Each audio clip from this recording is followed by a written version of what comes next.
बच्चों, कैसे हैं आप? उम्मीद करती हूँ आप बढ़िया और एकदम मज़े में होंगे। बच्चों, आज हम एक पाठ पढ़ेंगे जिसका नाम है वरदान।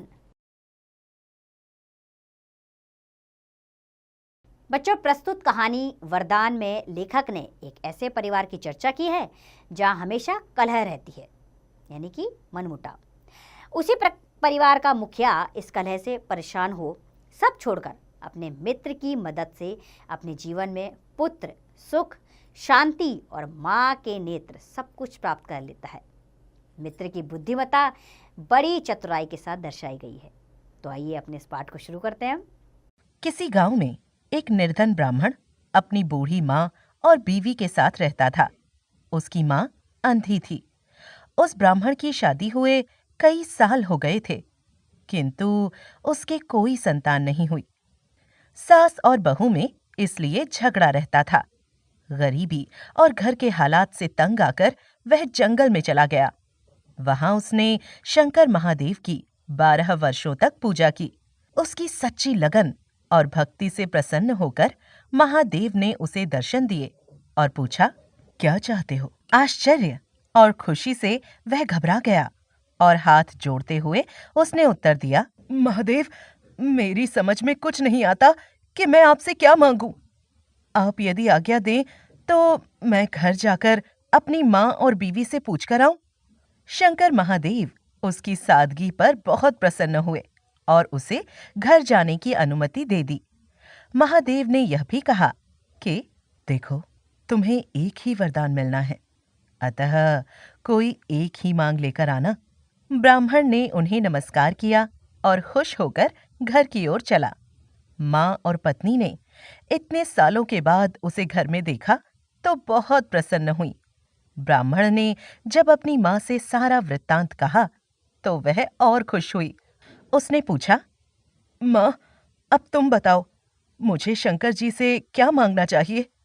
माँ ने कहा, बेटा, तुम तो जानते हो कि मेरी आंखें नहीं हैं। यदि तुम उनसे मेरी आंखों की रोशनी मांग लो तो तुम्हें देख भी सकूंगी और तुम्हारी देखभाल ठीक ढंग से कर सकूंगी। ब्राह्मण को माँ की यह इच्छा अच्छी लगी, किंतु जब उसने यह बात अपनी पत्नी से कही तो वह बोली, देखो, तुम्हारी माँ बहुत बूढ़ी है, अपनी आंखें लेकर भी वह कितने दिन जी लेंगी।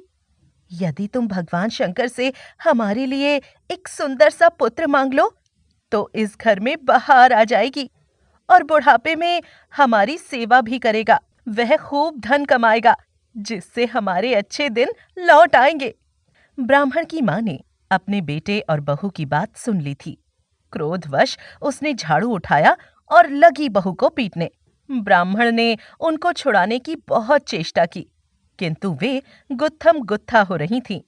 ब्राह्मण बेचारा हार कर घर से बाहर चला गया और चौराहे पर बैठकर जोर जोर से रोने लगा। आने जाने वालों ने उससे पूछा, क्या बात है, तुम इस तरह से क्यों चिल्ला रहे हो?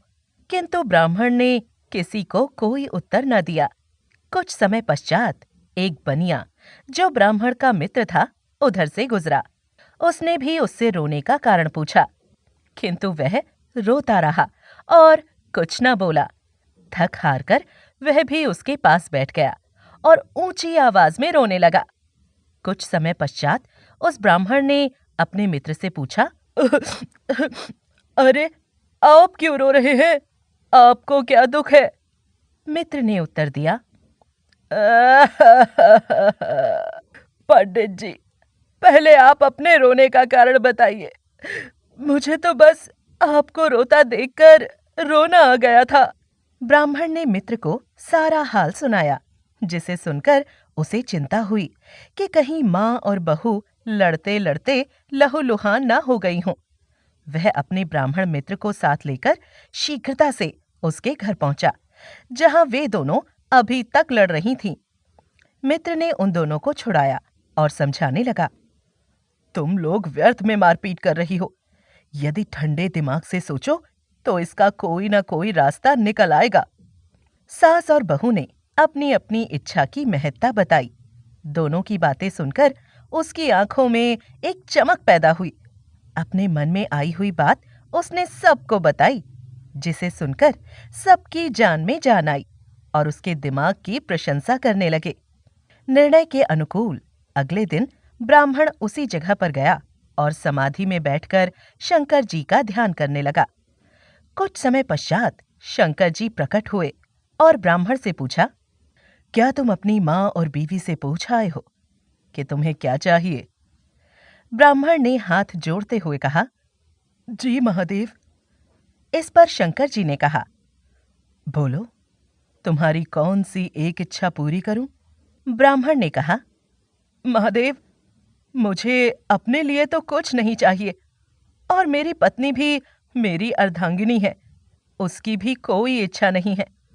मैं केवल अपनी माँ की एक इच्छा पूर्ति के लिए प्रार्थना करता हूँ। यदि आप आज्ञा दें तो मैं उसके दिल की बात आपसे कहूँ। शंकर जी बोले, हाँ हाँ। बोलो, वह क्या चाहती हैं? ब्राह्मण ने कहा, हे महादेव, वह अपनी आंखों से अपने पोते को सोने के कटोरे में दूध पीता हुआ देखना चाहती हैं। शंकर जी की आंखें चमक उठीं और वे बहुत देर तक मुस्कुराते रहे कि कैसे ब्राह्मण ने एक ही बात में अपनी माँ की आंखों की रोशनी, अपने और अपनी पत्नी के लिए लड़का और अपने घर के लिए धन धान्य मांग लिया। शंकर जी ने अपने वचनानुसार उसकी माँ की यह इच्छा पूरी कर दी। तत्पश्चात उसकी जिंदगी हंसी खुशी से कटने लगी, किंतु उसने अपने मित्र के उपकार को सदा याद रखा, जिसकी सूझबूझ से उसे ये सब कुछ प्राप्त हुआ। तो उम्मीद करती हूँ बच्चों ये पाठ आपको अच्छा लगा होगा और आप जान गए होंगे कि जीवन में एक अच्छे मित्र का होना कितना ज़रूरी है। एक अच्छा मित्र आपके जीवन में खुशहाली ला सकता है। जैसे इस पाठ में आपने पढ़ा, एक जीवन में रहने वाले अच्छे मित्र का हमारे जीवन में बहुत उपकार होता है। उसके उपकार को हम कभी भूल नहीं सकते और भूलना भी नहीं चाहिए। आप भी अपने मित्रों की संख्या बनाइए, लेकिन ध्यान रखिए मित्र ध्यानपूर्वक चुनिएगा। अब इस पाठ का अभ्यास कार्य स्वयं कीजिए।